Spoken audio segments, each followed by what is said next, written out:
What is up, fellow sickos? I am Dan Valley coming at you with Mort Jensen of the NBA podcast fame, of Forbes' fame, of Yahoo Sports fame, and of OnlyFans celebrity. We're here for sort of a mini bonus episode. Mort had the idea of talking about the San Antonio Spurs and a report that they're out on the KD sweepstakes for a very specific reason, which we will get into, and then it's going to be peak HardwoodKnocks, the NBA podcast crossover conspiracy theories from here. First and foremost, though, Mort, how are you doing? Doing well now that you said conspiracy theories. Let's get wild and crazy. Absolutely into it. We're here to spread as much disinformation as possible. That's the goal. So do you want to take us through what the gist of this is? So apparently Shams Charania of ESPN went on Pat McAfee's show and said that the Spurs aren't necessarily that interested in trading for Kevin Durant. They are basically expected to be preserving trade assets for a bigger acquisition that kind of fits their timeline better. And I thought that's an interesting perspective because there have been two trains of thoughts when it comes to the Spurs after they drafted Wemby, which the first and foremost, the one was like, he's so good already. Should they just lean the fuck into building something right now and try to win a championship immediately? Or the second thought, which is, let's see if it'd be a better idea to actually get more players in next to Wemby who's in a similar age bracket, because then you potentially could open up a competitive window that lasts 10 to 12 years or even longer for that matter. And like, so friend of the show, I know he's been on mine. I don't know if he's been on yours, but Keith Smith, he's always said that, you know, in today's league, you can't get too bogged down on timelines. If you have a chance to go for it, and if you have the team to go for it, why not?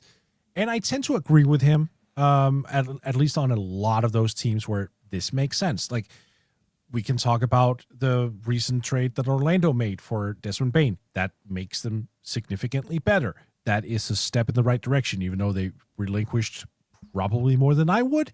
You can never disagree with the premise that you're better off, like in terms of on the court. You're definitely a better team now. For the Spurs, I think it's interesting. Like, there's a real debate to be had there in terms of which direction of the two they should go in. So I think that's the discussion we're about to have. And it's a fair discussion, too, because Kevin Durant, had he never got injured, probably a shoo-in for All-NBA and to be still one of the 15 best players in the league. And you look at his numbers in Phoenix, like over 27 points per game on ridiculous efficiency, as always. So, yes, you put him onto San Antonio, they're immediately better, way better. Yes. But he turns 37 in September. And so it's just like you're shrinking your timeline, which if the cost is minimal, to where you and I were talking beforehand, yeah, if Phoenix is going to give Kevin Durant up for Keldon Johnson, Harrison Barnes, and number 14, and let's say the Spurs' 2026 pick, you probably start thinking about it at that point just because the cost is so minimal. You already have the number 2 pick in this year's draft, and it's just like in 2026, all right, what is that selection going to be? So, like, I totally get it. The other thing, too, that I don't think is being paid enough credence, they just traded for De'Aaron Fox, and because of what happened with Wemby and the blood clots coming out of the All-Star break, those two have played 250 possessions together. And so to add in, like, integrate this other huge piece would be, I know Kevin Durant's pretty plug and play, but like, you don't even necessarily have a sense for what you are with Wemby and Fox. And so I think you could, if you're the Spurs, now, if we're talking about someone who's younger than Durant, if it's a Giannis, who's not a name we're going to mention when we get into conspiracy theories, then yeah, okay, you have the conversation. But I think you could even, as San Antonio, say, let's say it is Giannis. Do you go all in on Giannis before you understand the fit between Wemby and Fox necessarily? And more than that, Wemby, Fox, and Castle? Now, in some of these hypothetical deals where if you're getting Giannis, I assume that Castle's going out. But, like, that's something they need to figure, and they also need to figure out, like, it's very unlikely, again, maybe some of the players we would name right now, who none of whom are available, maybe there's a scenario in which you would give up Steph Castle and number 2 in the same trade, but there really isn't. And so you have to factor in, like, okay, one of those guys will at least be on the roster. So what does that all look like? And those three, by the way, Fox, Castle, and Wemby played 78 possessions together. They averaged, if you care, 1 point per possession, which is not good on the offensive end. So the Spurs are still, Wemby is, when he's healthy, is one of the most transformative players in the NBA. That's inarguable at this point. But you still don't really know what you're working with in totality. Like looking at some of the Devin Vassell battling those injuries. You just traded for Fox. There are these limitations offensively for Steph Castle you have to figure out how to work around. And it's almost easier for me to make the trade if you're giving up the number 2 pick, because then you don't have to worry about any redundancies in either play style or weaknesses, because Dylan Harper wouldn't be coming in.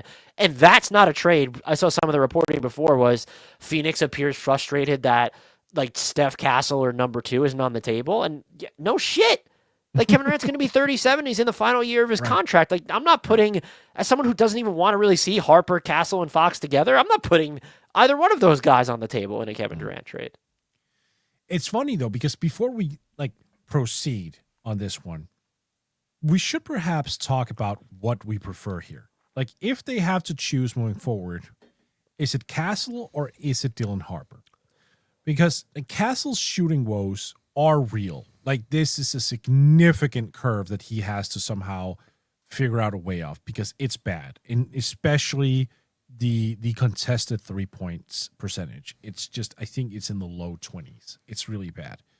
Now Harper shot the ball at a 33.3% clip. He was at 37% spot up, if memory serves, in college. Now that also isn't great, but he does project to be a more seamless shooter at the NBA level than Castle, at the very least. Also, just watching his mechanics, it looks like a shot that could be more easily tinkered with and optimized. So it does seem like draft Knicks feel the same way, for what it's worth. Yeah, right. And understandably so. So are we just looking at the shooting as the end all be all of this? No. I think, you know what it is for me? Mm-hmm. It's just, how do you effectively juggle, handle all those balls in the air to where, if you have these immediate aspirations of needing to contend for a championship, which if you trade for Kevin Durant, that's kind of what you're saying. How do you juggle the development and growing pains of these two players who, in theory, right, Harper and Castle, whether you view them as trade assets or long-term building blocks, are so critical to your future, and yet playing them could come at the expense of your presence, at least in Castle's case on the offensive end, and maybe in Harper's case on the defensive end. I don't think Harper's going to come in and be necessarily a net plus offensive player either. The learning curve for rookies can be pretty steep sometimes. You're not wrong. You're not wrong. I do think that Harper has some defensive upside as well. He's big. He's physical. He's very strong. I think there is upside there. Is there's a Stephon Castle upside defensively? Probably not. Castle, I think it projects pretty easily to be a highly influential defender. He might be one of the best. Not right. One right now for sure. But by the end of next year, if someone said he's one of the 5 best defensive guards in the league, are you really going to bat an eye? No, not at all. He's at that level. I watched a ton of Castle this year. I love him for a multitude of reasons. The 3-point shot not being one, but the feel of the game, the defense. I do think he has this tendency to also meet the moment. There are a lot of times where you would watch him during the course of a game, and the Spurs would sort of they wouldn't have a firm grasp on a game, right? And he would just sort of say, "Okay, now's my time." And he would just go off and, get 12 points in a quarter, 17 points in a half, whatever it was. He would just go in and find ways to do something offensively while still doing the defensive part. And it's the two-way upside there that intrigues me. The thing is, that two-way upside is just going to be so limited if he can't hit the freaking free ball. And that's where I hate that one skill might limit him from becoming, a superstar. It sucks that we're at that point where one skills play such a big, level of importance in today's game, but that's where we are, and that's the reality of it, so we have to go into it. Now, I do have one question for you. Everyone is kind of pecking, Castles, Fox, and Harper as lead guards. What about trying to move Castle onto as a wing player and just make sure you stagger his minutes a ton with Harper, for example. So those two aren't on the floor at the same time. You go that route for sure. I guess it puts a lot on Castle if he's all of a sudden a wing. And I know we've seen him do some of that stuff, but like, what is he, 6'5"? He's listed as he maybe 6'6"? Legit 6'6", 220. 6'6". That's like fringe. So like, but do you want him defending like the wings, like the power wings of the league? Not necessarily, but you do want him defending those. I don't mind. Yeah, there's a difference between but it's sort of like the Thunder with Jalen Williams. I don't think you wanted him defending centers the entire season just because he could. So it's just, you have to stagger them just because right now, like I don't think they'd be a good, maybe against some bench units. But I'm just so curious to see, and it looks like we're going to, barring like an unforeseen change of circumstances, how you try and blend it all together. There's probably even a case, we've only mentioned his name tangentially, but if you're the Spurs, I know you just traded for him and he really wanted to be there and he's extension eligible, but do you is there any part of you that looks at like, oh, like moving De'Aaron Fox? Then like, I'm open to it. I'm open to it. You should probably be open to anything, but I understand their logic in waiting when it comes to the trade market, and I honestly even support it. But I think there's typically that's the safe play. It feels like more risk in this case, just because there's then a chance that the overlap in concerns or functionality winds up sort of repressing the growth or performance of one or two of these guards. If not, maybe like does Fox suffer at all as a result of this? And so that then does weird things to their on-court impact, their value on the open market. And so that's where, and this is all to say though, the Spurs haven't been linked to anybody aside from Giannis, who doesn't seem like he's going to request a trade from Milwaukee, where it would be worth giving up any of, like maybe you could talk yourself into like a Fox for KD type trade, and you would have to include other salaries. So maybe if you were really like big believers in Castle and Harper and you don't want to pay Fox his next contract, maybe you could talk yourself into that.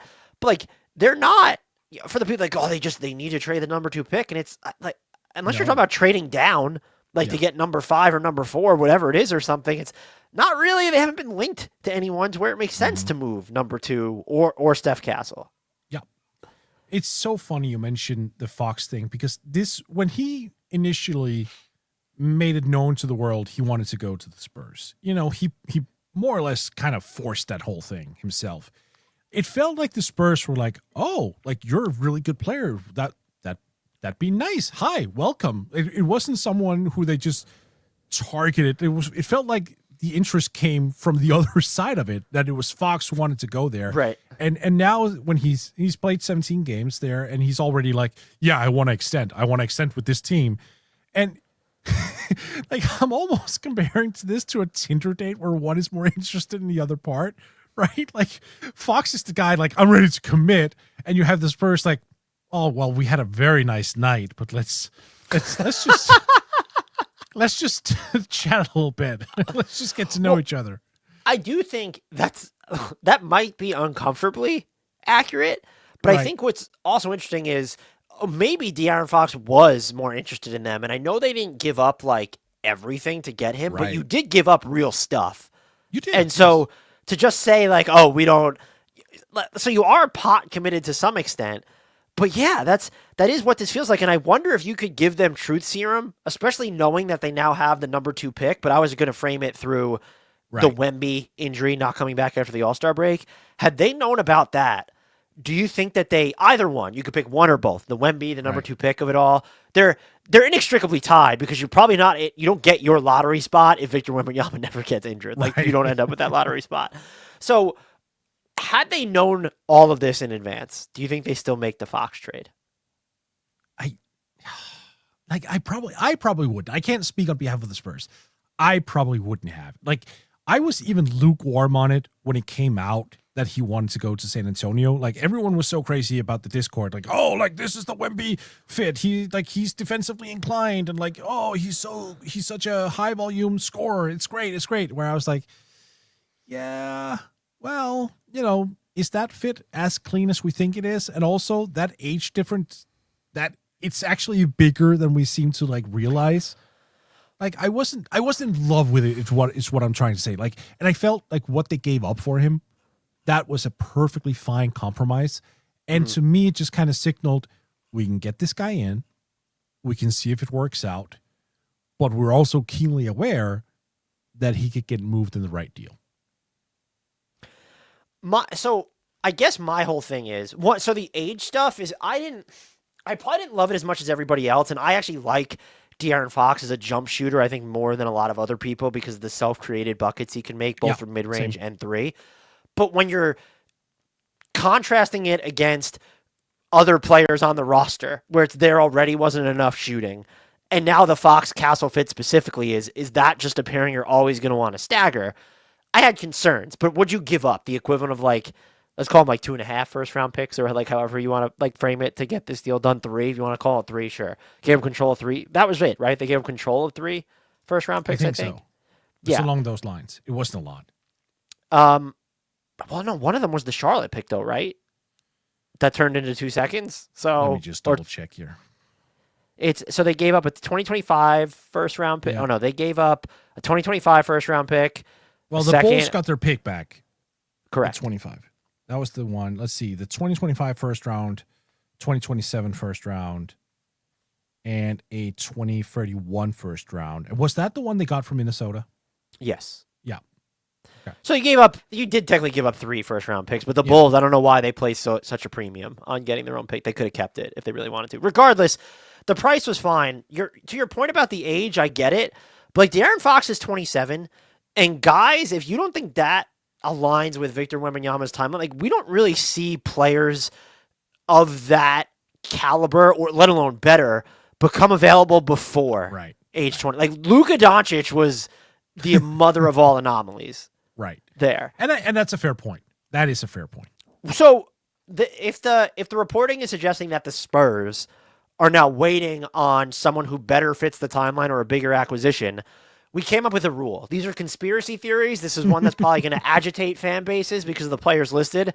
None of them are available now, but removing Giannis from the equation, we had the one rule. Each of us picked 5 players. We couldn't pick the same one, so no overlap. We'll begin with Mort's list, but it's who are the Spurs in theory waiting for? Right. Mort has one that I don't necessarily understand, but let's go through your list. Mort has Cade Cunningham, Luka Doncic, Darius Garland, Jaren Jackson Jr., and Amen Thompson. Okay. I want to start with the odd duck of it all. Amen Thompson. Okay. So I understand that there are definitely spacing issues here. But oh, do you? I do. Well, I do. To be fair, Wemby is a floor spacer. So in theory, if you have shooting around them, there's not really floor spacing issues. This is true, but we're baking in that they probably still are left with one of number 2 and Castle, right? And probably Fox too, I guess. I don't know. Like, I don't know what the trade parameters are. There's they're not left. They're probably getting rid of 2 of those 3 guys if they're getting Amen Thompson. But Amen Thompson, to me, like, could you imagine, first and foremost, the defense would be ridiculous. Like, Wemby Thompson defense, like, just on the perimeter, inside the interior. Will anyone be able to make an entry pass? Will anybody be able just to get to the foul line area? I don't think so. And the way that they will just get out in transition, like Amen Thompson being this arguably the most athletic player in the league and a one-man transition team, like he'll get that ball down the floor. If there isn't a real bucket, here's a 7'6" trailing Wemby who'll pull from 35 feet. Okay, like I can build some fun shit around that. That's fun. That is good. That is immensely entertaining. And it should be effective. It should be effective. This might be the most controversial of it all. I'm not necessarily out on Thompson's jumper yet. That's like, he's so young. When is he becoming available? Like, you think he's going to get moved before his rookie extension? Like, at least, Jaren Jackson Jr., Darius Garland, Luka, and then even Cade is at least going to start. Like his man, like, you know what I mean? So it's not. Again, this was a fun exercise. We are going to piss off fan bases. That was our goal. No, do you think there's he's not. yeah, and I do have a pair of players who like kind of fit the same bill when you look at how deep into their careers are. He's not gonna be available. And look, there's really this might be the most insane part of it all. The player on that list, the best player on that list, might actually be the guy next year in free agency, Luka Doncic, in 2026, unless he extends with the Lakers, of course. Who, like, if they can get him in free agency at that point, and remember, Fox only has a year left, which means don't give him an extension if you want to have the flexibility next summer. Could you imagine if they just go out and sign his ass, not relinquishing any goddamn thing? Oh man, I didn't. That's just when's the. So who's the last? So Paul George is, I guess, the biggest free agent recently that just left for nothing. So that's just the way free agency has worked now. That would kind of floor me. No, see, but if you're the Lakers, you would probably take it to free agency if Luka wouldn't sign an extension. Right, and here's the thing: even if you flip him as the Lakers, look, Luka isn't a dumb person. He's well aware that there's a Victor Wembanyama right there. He would form a formidable duo with. So, like, why wouldn't he keep his options open? Hell, even just from a leverage standpoint, that's a smart-ass play going into free agency next year. Just saying, hey, look, there are the Spurs. You better give me everything I want. Now, of course, the Lakers are going to offer that regardless, as they should. But my point is, keeping that option open isn't a bad thing. Like, with all due respect to LeBron James, would you rather play with a guy who's going to turn 41 next year or someone who's going to turn 22? And he's sorry. Well, how old is Bronny? He's pretty young, right? Isn't he? God. I actually think my favorite name on your list is Cade Cunningham, but if you're the Spurs, you're betting on the Pistons doing everything wrong over the next 3 or 4 years to the point that he wants to get out. And that's a long waiting game, which I'm wondering. It's not going to happen. No, and I think what's interesting here, too, is when they mean wait, are they talking about, like, Luka would make sense 2026 offseason type deal. Mm-hmm. Maybe even Jaren Jackson Jr., because as of right now, he's scheduled for free agency in 2026. But teams, like, can't really plan windows beyond 2 years at this point, and so it very much feels like if they're waiting, doesn't it feel like it's with the intention to strike no later than 2027? Possibly. Yeah, possibly. So I'd be curious to know, like, who is the player that they think aligns better with his timeline that they're just waiting on. You want to take us through who's your favorite one that I have on my list here? I'll go through my list quickly. So I have Bam Adebayo. You're such a troll on this one. Yep. Bam Adebayo, Anthony Edwards, Nikola Jokic, who, when you talk about fitting timelines, it's like, whatever. If Giannis is included, which he's not, Jason Tatum, and then J-Dub/Chet. The thinking there being that it's, do they expect the Thunder to get prohibitively expensive 3 years from now or something where they're going to have to choose between one of, maybe I should have thrown Shea in there, but it should choose between moving one of Shea, J-Dub, and Chet. Look, your list is outstanding. It's really outstanding. Look, Edwards, obviously, but I mean, everything has to go wrong in Minnesota. Everything. I said this to you before we started. If this was the name you would circle as the Spurs, you're rooting for them to trade for Kevin Durant, right? Because that increases the likelihood that there's like issues there. Yeah. Right. You have to walk me through the Jokic one. You want two. You don't want to see Wemby and Jokic to play together. Wemby could defend whoever the hell you want him to defend. Oh yeah, you want Wemby sort of, like, don't get me wrong. I'm just gonna try to make sense positionally in my head. You want Wemby as like a quote unquote 4. Wemby could be your Aaron Gordon. Like you could game it however you want. It doesn't really matter to me. Okay. No. You know what? You sold me on that one. Yeah. All right. I get it. That would that be the hottest superstar pairing though? Like, yes. Possibly. Yeah, it would be. No, look, imagine this. It doesn't even matter who. Both of them can screen for one another and both of them can handle the ball. Have we seen guys of that size with that skill play pick and roll off each other? I mean, with that skill, like Holmgren and Hartenstein probably fall short there. Mobley, Allen, they've run some two-man actions. Yeah. We haven't. That would be like, how do you defend that? You're taking your two primary big men out, like opposing big men out of the paint while you're initiating pick and roll action. Like, how do you defend that, Dan? Do you honestly? I guess aside from Bam, just because Miami's weird, Jokic would be the one on this list, right? That's most likely to become available within the next 3 years. Am I wrong? No, you're not. It's just so harsh. I mean, you're right. The right now the Nuggets aren't really doing hot. I will say this: let's just give them time to hire someone new. Like let's just see what. Well, they're still firing people, so yeah, just to get it. They're still. Well, look, to the Nuggets' credit, they gave the Thunder. We might look back and say, okay, like that was the toughest test the Thunder faced during these playoffs en route to a title. So, again, you have Jason Tatum would be interesting. He's going to be coming back from an Achilles injury, and I don't know what needs to happen for Boston to think about moving him, and he's on that supermax. But I don't know. Like, when we were doing this exercise, there's no clear player. Right. Whereas, like, that's the one that they should be sitting and waiting for, because you kind of have to think far out there. But I guess the appeal of building around Wemby is that he can fit alongside. So, like, you could put him alongside another big, and that, like, if Mitchell Robinson and Karl-Anthony Towns can play together, why can't Wemby and Jokic? Yeah, you know what? That's a fair point. I think what stuck in my mind is the Spurs tried to play him with Zach Collins, and it just went nowhere. But that's also Zach Collins. You know what I mean? With all due respect to Zach, he's not Nikola Jokic. Well, with all due respect to Nikola Jokic, he's no Zach Collins.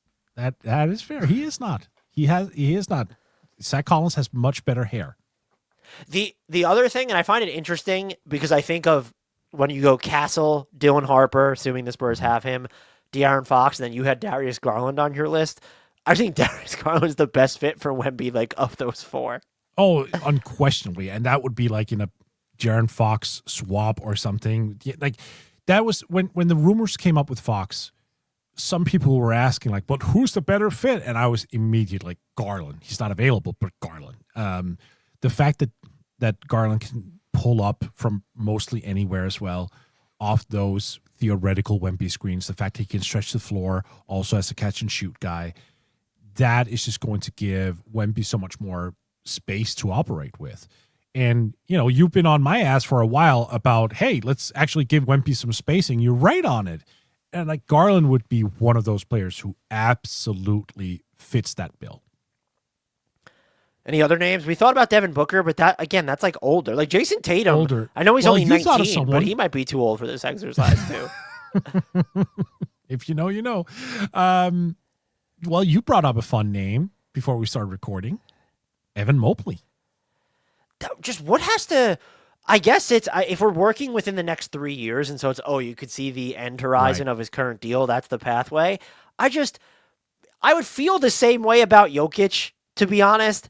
But it's like, why are you waiting for someone who arguably plays your best player's best position? But I mean, you're right though. It would you could though. They both shoot threes. Yeah, they would be totally interchangeable. Would that be and they both have like these outside in floor games now, like especially with what Mobley did this year. Like I was worried about his handle and stuff, and it's maybe way better strong, but like it's better than Wemby's at this point. And that might be a size thing, like the distance that the ball needs to travel to reach the palm of his hand is bonkers. I mean, just the fact that might also be part of the vision from San Antonio, honestly, because you and I have seemed to identify a lot of players where you're adding a secondary great defender in the front court.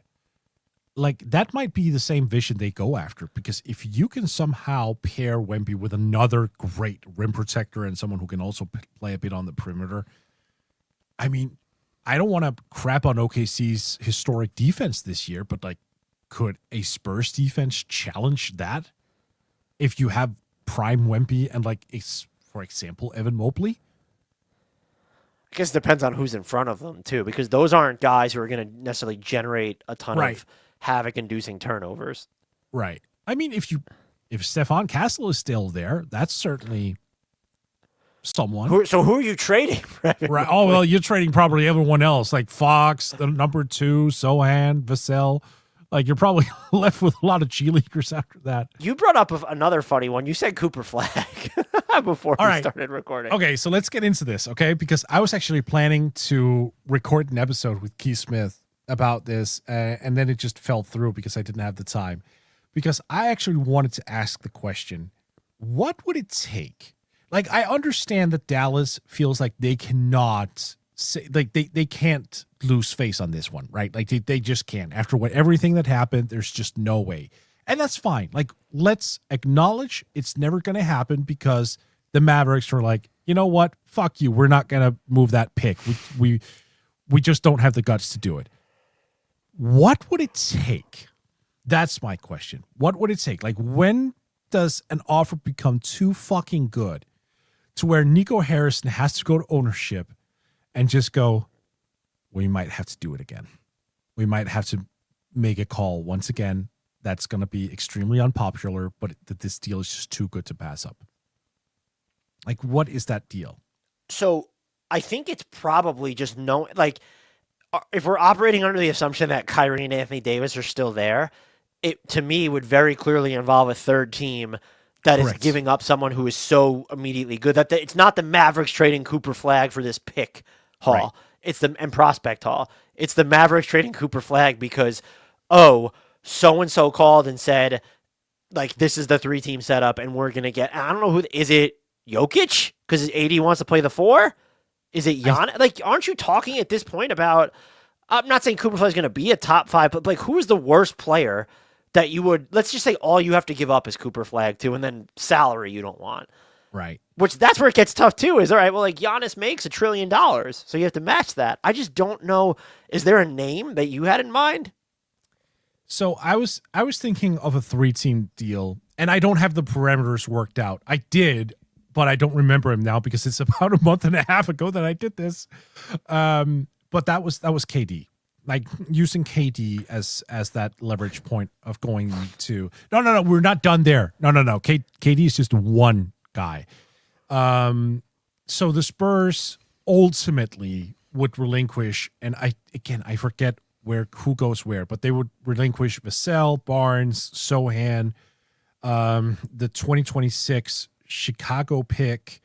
Was that before the deadline? No, that can't be before the deadline. They still have that, right? Which pick? A Chicago pick? Chicago doesn't owe a 2026 pick. They should have all their own picks moving forward. Okay, then Spot Track. They'll probably trade some of them soon. They're probably. Well, the Atlanta pick in 2027, unprotected, obviously. The Boston pick in 2028. And then the Spurs' own pick in 29, 21, and in 31, with swaps in between. So, like, that Boston pick is only a swap too, so it's not. That's even also a swap. That's true. Yeah. See, that's the thing. I had it all typed out, and it's somewhere. Basically, they would give up a shit ton, and then it just kind of, you have to finagle. How much value are Phoenix looking to get back from KD, right? So, like, they'll take some of the picks, and then Dallas gets the rest of them. And obviously, I forgot, number 2 is involved as well, because you had to get, like, if you're going for Flagg at number 1, number 2 has to be involved. So you're getting KD and 2. As the Mavericks, maybe that's enough to consider. I mean, probably enough to consider it, I guess. Because then you have, like, the heir apparent for your offense with Dylan Harper there, if you're getting the number 2 pick. But again, how much are you integrating him, or are you turning around and trying to move number 2 for another, like, big name? That's the thing. That's their problem. That's Dallas' problem. That's up to them. But, like, what I'm basically asking is, when does that offer become too enticing not to pull the fucking trigger? I honestly don't know. I think KD at number 2 would probably get me thinking if I'm Dallas, but that's even, I don't know, because you're saying, 2 years of Kevin Durant is worth dropping from Cooper Flagg to Dylan Harper. That's tough. And then you're giving up other players to match the KD salary. But do you like that from San Antonio's perspective, to give up everything for this you're talking about, we don't want to trade for Kevin Durant, or we're not going to be in on Giannis, and so you're going to give up everything for an unproven player? Yeah, honestly, if it's Cooper Flagg, I might.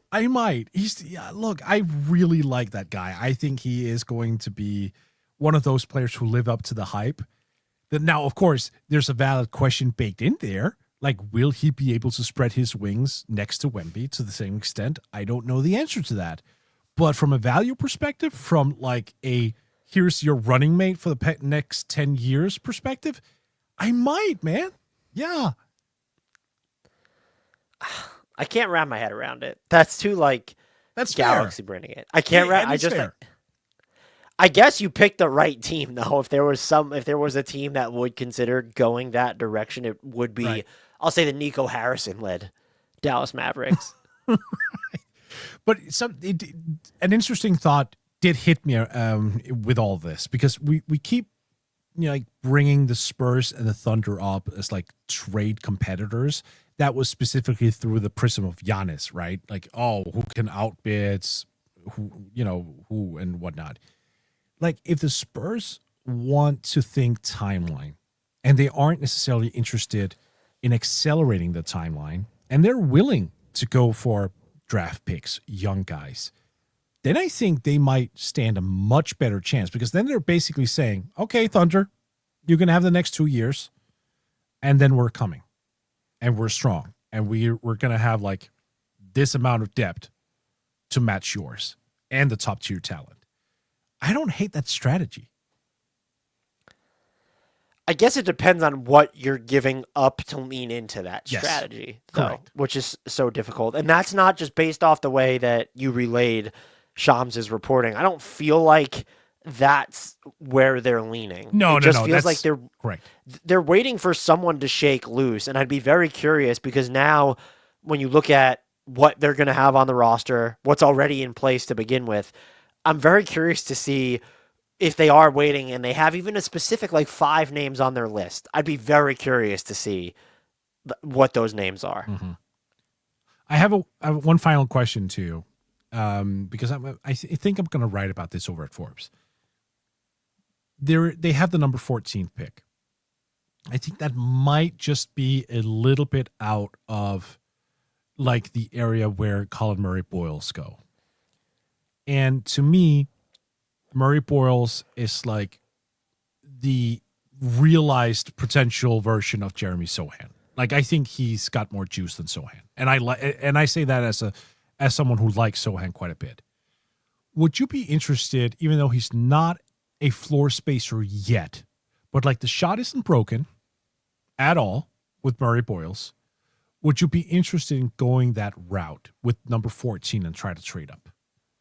So you're saying package Sohan and number 14? No, not necessarily Sohan. Just I'm looking at him as a long-term replacement. Then you can, like, whatever you need to, like, or not whatever, but like maybe you add something of value and a contract of some sort, and then trade up, and then you figure out what to do with Sohan later on. Like, perhaps you flip him for a better fit on the perimeter.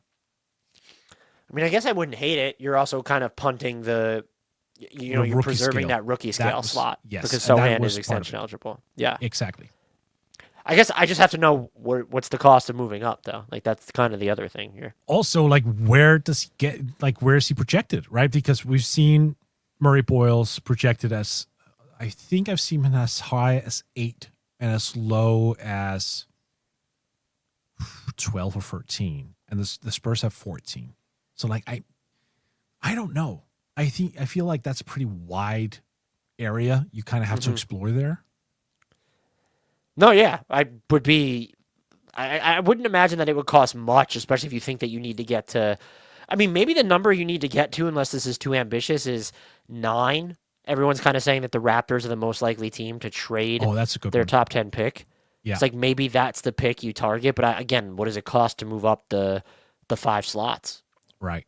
Would you use, if you're moving up 5 slots, would you use like Sohan plus 14 for 9? Is that a little loaded? It might not be. I feel it like it's loaded from a talent perspective, but given that Sohan is extension eligible and you're kind of passing up that, it's not a problem, but like you're passing up that decision. Like you're getting out of a potential headache there in terms of like the extension talks. Then it might not be that egregious. And I feel very comfortable picking Murray Boyles at 9. Oh, you're that high on him? I am. I don't know that I have strong opinions on him yet, and I've begun my draft prep because we're having our draft mega special. I think it'll go live later this week with BR's Jonathan Wasserman. Oh, yeah. That's just what's interesting about the Spurs is they're kind of built to do whatever they want. They could create their own trade market, and they don't. I kind of think timelines are overrated for the most part, but I do think that we've kind of reached a point where teams are thinking when we really go for it, we're doing it under the guise that we believe we're going to have 2, maybe 3 years of this is our peak window rather than we're trying to keep this 5-7 year timeline horizon. I don't know that those exist anymore. Maybe the Thunder or the Rockets or somebody disprove that. So that's what's fascinating about them. And maybe that's why, to kind of bring it all back to the report about them waiting, that's why they're waiting, is because they understand that as they futz and fiddle now, maybe they could be competitive, but you want to bide your assets. Sort of like it's different from what the Knicks did before they struck, but it's also not. Like the Knicks waited. They didn't go in on Donovan Mitchell. They waited. Now, they probably went in on the wrong player when you look at Mikal Bridges, but like you're just kind of biding your time and rolling over salary slots and assets that you're ready to strike when you believe that 2 to 3 year stretch is there for you to win a championship. Agreed. And that also makes it interesting from a KD perspective, because if they can get him for cheap because of his age, and they just got De'Aaron Fox also comparably for cheap, you're sort of looking at getting 2 guys in there where you haven't relinquished a ton, where you can look yourself in the mirror and go, okay, look, this happened a little bit by happenstance, but we can potentially make a run right now. Yeah, you know what's interesting is that I think it just comes down to sort of, I'm going to keep saying this, is like, as the Spurs, what's the most you could realistically give up and still feel like, oh, our assets are still just full to go out and strike when that next name becomes available? So one of the trades I came up with basically had the Spurs giving up, it was a 3-team trade. You can go read it at Bleacher Report, but they traded Harrison Barnes, Keldon Johnson, Jeremy Sohan, the number 14 pick, and their 2026 pick. Now, they also traded the number 2 pick, but it was to get Kevin Durant and the number 4 pick. Does that straddle the line enough, or did we veer too much into, no, like they still gave up too much, and that might, like they have a shit ton of draft picks still after 2026? I mean, they got the number 4 pick in. So I would say, even though that's a talent regression compared to how I view the draft ranks right now, that is not an insignificant asset. Like, you can build something with that. Like, there's a VJ Edgecombe. Again, tough defender, not much of a shooter. We have to look at the shooting, Dan. Like, what the hell? I thought everyone was, like, molding their games like Stephen Curry. That was all the criticism of the three-point shot. When you're really looking at young players in today's league, and even in this particular class, there are a lot of guys who aren't necessarily great shooters. Where are the great shooters, man? They're molding their games in the vein of Andre Roberson, is what you're saying? No, but like, I wouldn't hate that. Like, is it rich? Yes. Is it too rich? Probably not. But it's just like, I don't know. I think I would do that if I'm San Antonio, and it makes it easier for them because almost avoiding the Dylan Harper, Steph Castle, De'Aaron Fox conversations, like kind of a W for them.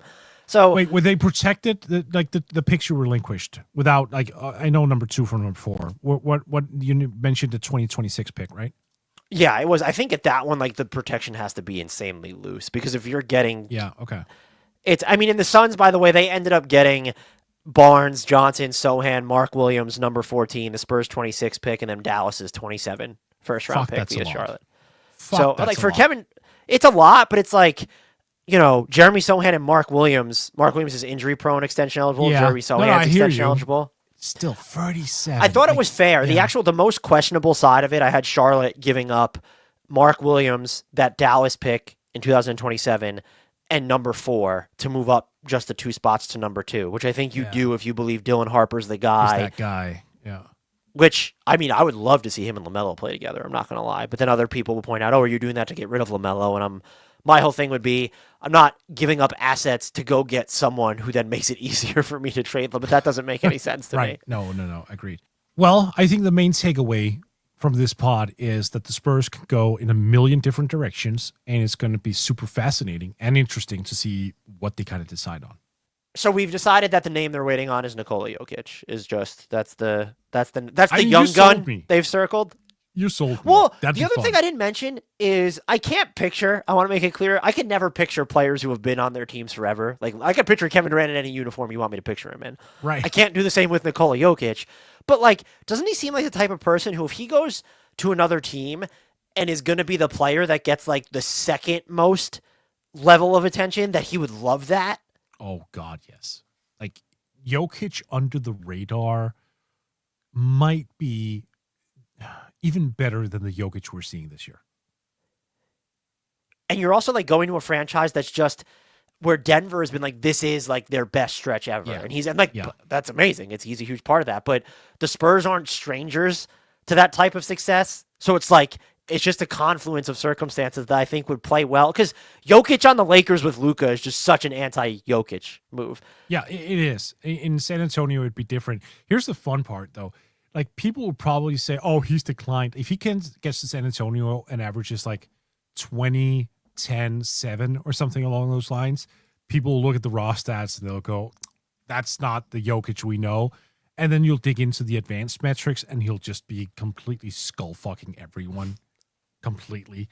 Like, he'll have a true shooting percentage that nears 80 or something. Yeah, it'll be maybe in the 90s. Well, he can get over 100. Who knows? Who knows? Like, his turnover percentage would be like under 10. He's like, could you? Amazing. I don't know who they're I'm about to say, like, could you imagine like Steph Castle playing off of Nikola? It's like, well, okay, they have to give up stuff to get Nikola. Like, the conversations. What do we say more? Yeah, we're just asking questions and posing hypotheticals. That's all we're doing. Yeah. Can you tell our fine listeners and subscribers where they can find you? You can find my work over at Yahoo Sports. You can find my work over at Forbes. And then I do podcasts at the NBA Podcast and also Buzzer Beater, in case you speak Danish. Until next time, and as always, we leave you with a shout out to the one, the only, the actual star that San Antonio is waiting on, Mr. Frank Ntilikina.